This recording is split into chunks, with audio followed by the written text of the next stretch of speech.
BJP ने चुनाव आयोग से मिलकर आरोप लगाया है कि बंगाल में 13 लाख से ज्यादा फर्जी वोटर जोड़ दिए गए।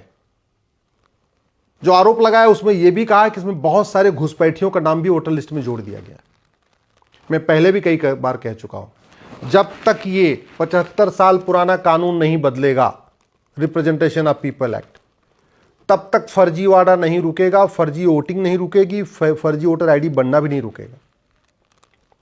फर्जी वोटर आईडी सीधे सीधे नहीं बनती है, उसके पहले फर्जी आधार बनता है, फर्जी राशन कार्ड बनता है, फर्जी बर्थ सर्टिफिकेट बनता है, फर्जी ड्राइविंग लाइसेंस बनता है। जब 3-4 कागज बन जाते हैं उसके बाद फर्जी वोटर आईडी बनती है। अब ये बन क्यों रही है? क्योंकि फर्जी डॉक्यूमेंट बनाना और बनवाना हमारे देश में गंभीर अपराध नहीं। ये भारतीय न्याय संहिता नई आई है, इसमें भी फर्जी डॉक्यूमेंट बनवाना गंभीर अपराध नहीं। आप कुछ भी फर्जी बनवा लो, राशन कार्ड बनवा लो, वोटर आईडी बनवा लो, बर्थ सर्टिफिकेट बनवा लो, ड्राइविंग लाइसेंस बनवा लो, न बनाने वाले को कोई सजा है, न बनवाने वाले को कोई सजा है। ऐसे ही जो रिप्रेजेंटेशन ऑफ पीपल एक्ट है 1950-51 वाला, इसमें भी न फर्जी वोटर आईडी बनवाना गंभीर अपराध है, न फर्जी वोटर आईडी बनाना गंभीर अपराध है। तो सबसे पहले तो इस कानून को बदलना पड़ेगा जो 75 साल पुराना है। एक नई भारतीय चुनाव संहिता लागू करना पड़ेगा, भारतीय इलेक्शन कोड लागू करना पड़ेगा। फर्जी डॉक्यूमेंट बनाने को और बनवाने को गंभीर अपराध घोषित करना पड़ेगा। इसी तरीके से अभी हमारे देश में हर चुनाव के पहले नई वोटर लिस्ट बनती है। इस कानून के हिसाब से पार्षद को चुनाव होगा, नई वोटर लिस्ट बनेगी, प्रधान का चुनाव होगा, नई वोटर लिस्ट बनेगी, विधानसभा के चुनाव में फिर वोटर लिस्ट बनेगी, लोकसभा में फिर बनेगी। क्यों भैया, क्यों सबकी अलग अलग बनना? One nation one voter list क्यों नहीं हो सकती? और वैसे भी वोटर लिस्ट बनवाने के लिए तहसील का क्या काम है? हर गांव मोहल्ले के आसपास पोस्ट ऑफिस होता है। जो पोस्टमैन होता है उस एरिया के लोगों को जानता भी पहचानता भी है। अगर उसको कोई डाउट हो पोस्टमैन को, जाके पूछ भी सकता है कि भाई आदमी यहां रहता है कि नहीं रहता। हम पोस्ट ऑफिस को नोडल सेंटर क्यों नहीं डिक्लेयर कर दे रहे हैं? पोस्ट ऑफिस को अगर नोडल सेंटर डिक्लेयर कर दें और फर्जी वोटर आईडी बनाने और बनवाने को गंभीर अपराध घोषित कर दें, तो पोस्टमैन या पोस्ट ऑफिस में जो भी इंप्लाई है वो वोटर आईडी बनाने के पहले जाएगा, उस मोहल्ले में घूम के पता करके आएगा। जो पोस्टमैन होते हैं वो चिट्ठी बांटने जाते हैं, उनको पता है कि किस गली में कौन रहता है, किस घर में कौन रहता है, लगभग मोटा मोटा पता है। और नहीं भी पता होता तो पूछ आते, तभी तो चिट्ठी बांटते हैं। अगर हम उन्हीं को वोटर आईडी बनाने का काम दे दें तो देखिए बढ़िया काम होगा, उनको पकड़ में भी आ जाएगा। उनको डाउट होगा तो वहां पार्षद से बात कर लेंगे, प्रधान से बात कर लेंगे, 2-4 लोगों से और बात कर लेंगे। अगर मान लो उनको लगता है डाउट होगा और पॉलिटिकल पार्टियों का मामला है तो ठीक है, एक टीएमसी वाले से पूछ लेंगे, बीजेपी वालों से पूछ लेंगे, कंफर्म कर लेंगे। लेकिन अगर फर्जीवाड़ा रोकना है तो कठोर कानून के साथ साथ हमें पोस्ट ऑफिस को नोडल सेंटर डिक्लेयर ही करना पड़ेगा। उसमें पार्षद और प्रधान की अंडरटेकिंग मैंडेटरी करना पड़ेगा। अगर हम इसको चाहते हैं कि वास्तव में सही लोग पार्षद प्रधान बने, अच्छे लोग विधायक और सांसद बने, तो इस कानून को बदलना चाहिए और जो नया भारतीय चुनाव संहिता बनाना चाहिए उसमें मिनिमम क्वालिफिकेशन भी रखना चाहिए, मैक्सिमम एज लिमिट भी रखना चाहिए। चुनाव लड़ने के लिए एक स्क्रीनिंग टेस्ट भी रखना चाहिए। अरे भैया, क्लर्क बनने के लिए आजकल स्टेट लेवल पे टेस्ट होता है और नेशनल लेवल पे टेस्ट होता है, एसएससी का एग्जाम होता है, और हम सांसद विधायक बनने के लिए एक टेस्ट नहीं रख रहे। अल्टीमेटली सांसद विधायक का काम क्या है? संविधान को पढ़ना और संविधान के हिसाब से कानून बनाना। अनपढ़ अनाड़ी गंवार आदमी कैसे संविधान को पढ़ेगा और फिर कैसे कानून बनाएगा? और पार्षद प्रधान का भी काम कोई छोटा नहीं होता है। संविधान में जो पार्षद प्रधान का काम है ना, उसको जब आर्टिकल 243 में देखिए क्या जबरदस्त काम दिया हुआ है। अगर अनपढ़ अनाड़ी गंवार लोग पार्षद प्रधान बन जाएंगे तो संविधान के अनुसार ठीक से पंचायत का जो काम करना वो करेंगे कैसे? उनको पता ही नहीं रहेगा क्या काम करना है, कितना बजट है, कितना है। फिर तो ठेकेदार उनको बेवकूफ़ बनाता रहेगा और बेवकूफ़ बनते रहेंगे। फिर तो कल मतलब खुला खेल फरुखाबादी चलता रहेगा। अगर इस भारत की चुनाव व्यवस्था को ठीक करना है तो हमें सबसे पहले मिनिमम क्वालिफिकेशन तय करना चाहिए, मैक्सिमम एज लिमिट करना चाहिए, एक स्क्रीनिंग टेस्ट करना चाहिए, एमएलए एमपी के लिए ऑल इंडिया लेवल पे कर देना चाहिए, पार्षद प्रधान बनने के लिए अपना स्टेट लेवल पे कर देना चाहिए। जो लोग जिनके खिलाफ गंभीर मामलों में चार्ज फ्रेम हो चुका है, कोर्ट ने चार्ज फ्रेम कर दिया, उनको पार्षद प्रधान विधायक सांसद का चुनाव लड़ने से रोकना चाहिए। और जो लोग सजा याफ्ता हैं उनके तो चुनाव लड़ने, पार्टी बनाने, पार्टी पदाधिकारी बनने पर आजीवन प्रतिबंध लगना चाहिए। जो व्यक्ति सजा याफ्ता है न वो कभी पार्षद बन पाए, न प्रधान बन पाए, न विधायक बन पाए, न सांसद बन पाए, न पार्टी बना पाए न पार्टी पदाधिकारी बन पाए। ये व्यवस्था करना ज़रूरी है, लेकिन वर्तमान जो कानून है इसमें ऐसी कोई व्यवस्था है नहीं। इसलिए गुंडे, बदमाश, मवाली टिकट खरीद खरीद के पार्षद बन जाते हैं, प्रधान बन जाते हैं। जो पार्टी जीतने वाली होती है, जिताऊ पार्टी होती है, वहाँ पे 20-25 करोड़ रुपए देते हैं और टिकट खरीद लेते हैं।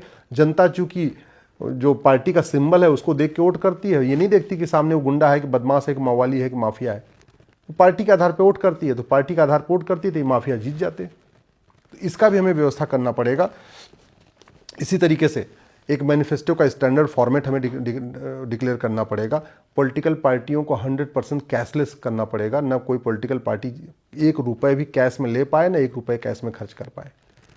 जब गोलगप्पे वाले अगर ऑनलाइन पेमेंट ले सकते हैं, जूता बनाने वाले ऑनलाइन पेमेंट ले सकते हैं, पान बेचने वाले ऑनलाइन पेमेंट ले सकते हैं, चाय बेचने वाले ऑनलाइन पेमेंट ले सकते हैं, फिर पॉलिटिकल पार्टियों को कैश में डोनेशन लेने और कैश में खर्च करने की परमिशन क्यों है? हमें इलेक्शन रिफॉर्म सबसे पहले करना चाहिए और इसके लिए ज़रूरी है कि पॉलिटिकल पार्टियों को आरटीआई के दायरे में भी लाना चाहिए। पॉलिटिकल पार्टियां अल्टीमेटली पूरा देश की सरकार कौन चला रहा है? पॉलिटिकल पार्टी चला रही है। पॉलिटिकल पार्टी तय करती है राष्ट्रपति कौन होगा, पॉलिटिकल पार्टी तय करती है गवर्नर कौन बनेगा, पॉलिटिकल पार्टी तय करती है प्रधानमंत्री कौन बनेगा, पॉलिटिकल पार्टी मैनिफेस्टो बनाती है, सब कुछ करती है। फिर पॉलिटिकल पार्टी आरटीआई के दायरे में क्यों नहीं आनी चाहिए? भाई वो भी एक तरीके से पब्लिक अथॉरिटी है, पब्लिक फंक्शन डिस्चार्ज कर रही है। उसको मुफ्त में ज़मीन मिलती है पार्टी ऑफिस बनाने के लिए, उसको डीडी उस पर दूरदर्शन पे बाकायदा अपना प्रचार करने का मौका मिलता है, बहुत सारी सुविधाएं मिलती हैं, टैक्स में छूट मिलती है। फिर पॉलिटिकल पार्टी आरटीआई के दायरे में क्यों नहीं आनी चाहिए? आनी चाहिए, 100% आनी चाहिए। लेकिन वर्तमान कानून में वो आरटीआई के दायरे में नहीं है। फ्रीबीज को हमने डिफाइन नहीं किया, इसलिए लोग आसमान से तारे तोड़ के लाने का भी वादा कर रहे हैं। कोई कह रहा हम हर साल 1-1 लाख रुपए देंगे, कोई कह रहा हम इतना पैसा देंगे, कोई कह रहा हम तुझे चांदी का मंगलसूत्र दे देंगे, कोई कह रहा हम सोने का मंगलसूत्र दे देंगे। मतलब मुफ्तखोरी का कंपटीशन चल रहा है। क्यों? क्योंकि हमने ना स्टैंडर्ड मैनिफेस्टो का फॉर्मेट बनाया, ना हमने फ्रीबीज को, जो करेक्ट प्रैक्टिस है उसमें फ्रीबीज को ठीक से डिफाइन किया है, ना हमने सांसदों विधायकों की रोल्स रिस्पॉन्सिबिलिटी तय किया, ना हमने पार्षद प्रधान की रोल्स रिस्पॉन्सिबिलिटी तय किया। भाई एक टीचर होता है बेचारा, चाहे वो प्राइमरी का टीचर, उसकी भी फिक्स है कि उसको पर डे 4 पीरियड पढ़ाना है, 5 पीरियड पढ़ाना है। हफ्ते में कितने पीरियड पढ़ाना है टीचर का फिक्स है, महीने में कितने पीरियड पढ़ाना है फिक्स है। लेकिन हमने सांसद, विधायक, पार्षद प्रधान का क्या काम करना है और उसका कोई मिनिमम हमने कोई रोल्स रिस्पॉन्सिबिलिटी बनाया नहीं है। इसी तरीके से इवन जो आदमी इंजीनियरिंग करता है, मेडिकल करता है, लॉ करता है, कोई भी कोर्स करता है, उसमें 75% अटेंडेंस जरूरी है। अगर कोई बीएड कर रहा है या बीएससी कर रहा है या आपका इंजीनियरिंग कर रहा है, मेडिकल कर रहा है, अगर उसकी 75% से अटेंडेंस कम हो जाए तो उसको एग्जाम में नहीं बैठने दिया जाता।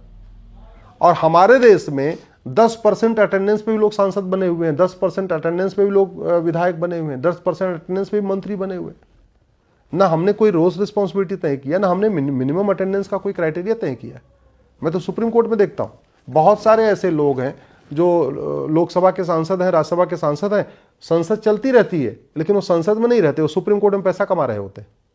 और ऐसे एक नहीं, दसियों हैं जो सुबह से लेकर शाम तक पार्लियामेंट चलती रहती है, पार्लियामेंट नहीं जाते, वो संसद यहाँ बाकायदा 20-20, 25-25 लाख रुपए का केस का लेकर सुनवाई करते रहते। और मैंने तुमको ये भी देखा है कि वो संसद के बनाए गए कानूनों को भी चैलेंज करते रहते। वो खुद ही सांसद हैं, उन्होंने संविधान की शपथ लिया है और संसद के बनाए गए कानून को वो सुप्रीम कोर्ट में चैलेंज करते रहते।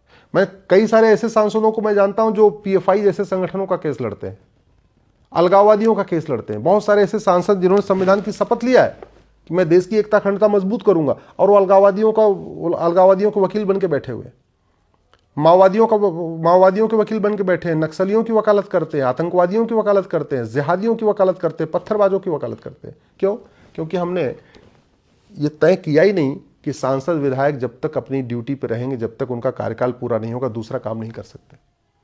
इसलिए मैं कहता हूं इस कानून को बदलने की जरूरत है। जब तक ये कानून नहीं बदलेगा, रिप्रेजेंटेशन ऑफ पीपल एक्ट, तब तक न फर्जी वोटिंग बंद होगी, न फर्जी वाड़ा बंद होगा, न फर्जी डॉक्यूमेंट बनने बंद होंगे, और सबसे इंपॉर्टेंट, तब तक अच्छे लोग न पार्षद बन पाएंगे, न प्रधान बन पाएंगे, न विधायक बन पाएंगे, न सांसद बन पाएंगे। और जब तक ये गुंडे, बदमाश, लुच्चे, लफंगे, माफिया टिकट खरीद खरीद के सांसद विधायक बनेंगे, पार्षद प्रधान बनेंगे, तब तक इस देश का भला नहीं हो सकता। देश का भला तभी होगा जब अच्छे लोग संसद विधानसभा में जाएंगे और अच्छा कानून बनाएंगे, तब देश का भला होगा। नहीं तो ऐसे गुंडे बदमाश जाएंगे वहाँ, केवल 5 करोड़ लगाएंगे, 50 करोड़ कमाएंगे, 50 करोड़ लगाएंगे, 500 करोड़ कमाएंगे, कुल मिला के उनका वोट से नोट, नोट से वोट, वोट से वोट, सत्ता से पैसा, पैसा सत्ता, ये खेल उनका चलता रहेगा। उसको रोकने के लिए ज़रूरी है इस रिप्रेजेंटेशन ऑफ पीपल एक्ट को बदला जाए, एक नई भारतीय चुनाव संहिता लागू किया जाए।